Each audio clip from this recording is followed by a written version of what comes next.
Amigos míos, realmente uno tiene que controlarse, controlar los sentimientos, controlar el estado de ánimo, pisar firme sobre la tierra para no perder el control frente a lo que estamos viviendo. Porque lo que dije hace un rato, nos están regresando a años que Venezuela había superado. Desde que yo me conozco, y me conozco hace un buen rato, Venezuela no tenía apagones. Yo nací en el año 1960. En Venezuela no hubo apagones. Nunca. Nunca había caída de electricidad con tanta fuerza. En Venezuela nunca hubo inflación como la que hay ahora. En Venezuela nunca hubo inseguridad como la que hay ahora. En Venezuela el sistema hospitalario, que siempre fue malo, excepto en algunos momentos luminosos que hemos tenido. Recuerdo que cuando yo tenía 13 años me operaron de emergencia en el Hospitalito, en el Chiquinquirá, y me internaron en una habitación privada del Seguro Social porque mi padre tenía Seguro Social. Esos eran los momentos luminosos. Pero el sistema de salud venezolano siempre ha sido deficiente. Pero esto es catastrófico. Esto es catastrófico. Y cuando, gracias a la internet, uno revisa cómo están viviendo en otros países, cómo están viviendo acá mismo en América Latina, cómo están viviendo. Ayer veía una empresa colombiana que muy contenta le anunciaba al país que había tenido ingresos por 1.300 millones de dólares por exportación de aguacate. Aquí al lado, en el nombre de Dios, un país que vivió hasta hace nada una guerra civil, está exportando aguacates en el mundo. Pero no digo Chile, no digo Argentina, Costa Rica, Uruguay, Paraguay, Bolivia, Ecuador, los países del área de influencia de este socialismo del siglo XXI. Yo digo una cosa y me pregunto en alta voz, ¿por qué no nos fue tan mal a nosotros como a los bolivianos que les fue mal, pero a nosotros nos fue peor? ¿Qué fue lo que se hizo mal en Venezuela, socialistas del siglo XXI, para que Ecuador tenga una inflación del 3% y nosotros tengamos una inflación del 18.000%? ¿Qué fue lo que hicieron bien los bolivianos? ¿Qué hicieron bien los nicaragüenses? Los cubanos, que es una dictadura abierta, tienen más calidad de vida que los venezolanos. Pero nosotros no somos Bolivia, nosotros no somos Ecuador, nosotros no somos Cuba. Nosotros tenemos las mayores reservas petroleras del planeta, según el propio gobierno. Nosotros tenemos carbón, nosotros tenemos tierras fértiles.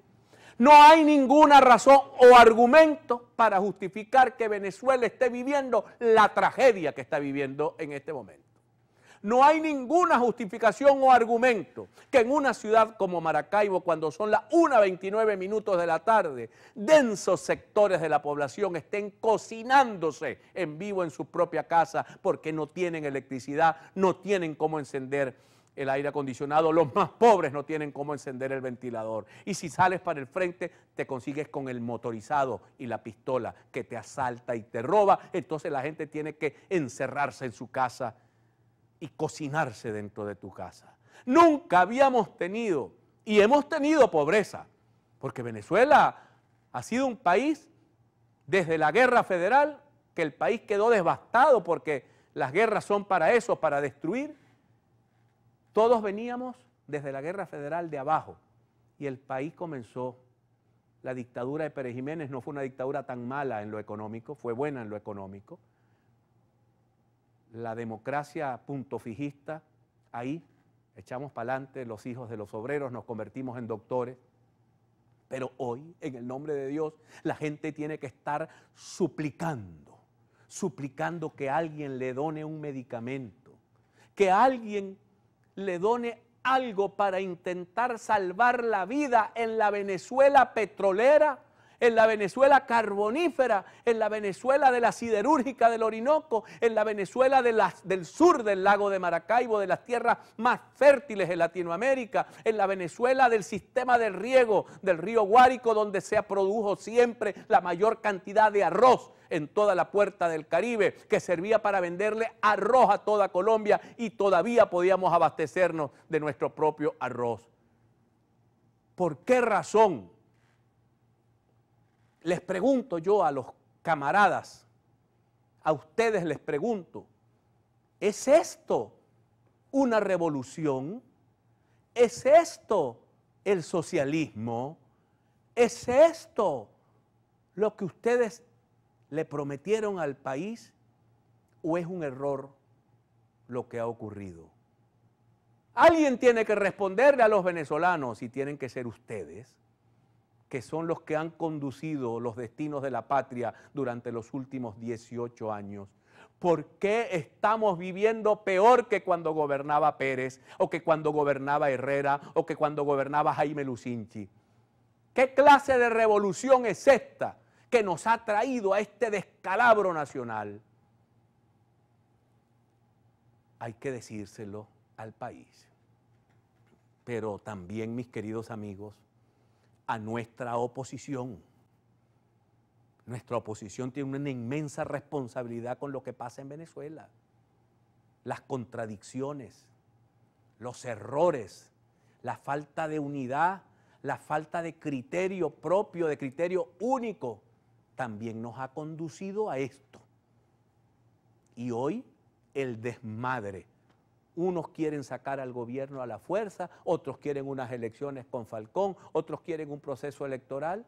Entonces, 3 oposiciones en un país donde el pobre pueblo, que necesita en su momento más crítico a sus dirigentes esclarecidos, que orienten y que digan el horizonte es para allá, para adelante es para allá, que le digan a la gente qué va a pasar el 21 o qué es lo que vamos a hacer el 21, no lo que va a pasar, porque no es un problema de adivino. ¿Qué es lo que se va a hacer el 21? Entonces unos dicen yo voto, otros dicen yo no voto. ¿Qué es esto? ¿Qué es esto? No solamente el gobierno nos ha traído al desastre, sino que también la oposición no sabe qué hacer, si ponerse las medias o ponerse los calzones. Es hora ya de que nos pongamos los pantalones largos.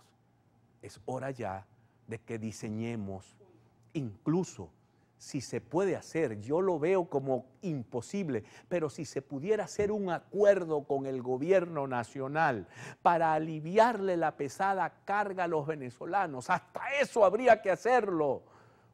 Hasta eso habría que hacerlo en el nombre de Dios, porque los habitantes de este país ya no resistimos ver cómo nuestros sueños, nuestras esperanzas, nuestro presente y nuestro futuro se desvanece en este fracaso catastrófico. Y digo fracaso no por politiquería, porque aquí no hay electricidad, porque en la Avenida Universidad no hay electricidad, porque en San Francisco no hay electricidad, pero tampoco hay agua, tampoco hay comida, tampoco hay medicina, y si se consigue no hay cómo comprarla. Es un fracaso absoluto en el nombre de Dios.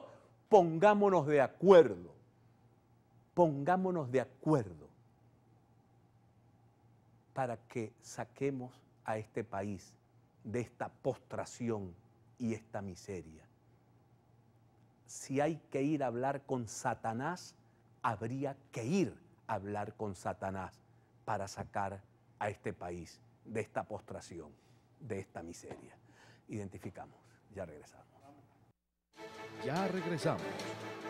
A punto con Juan Carlos Fernández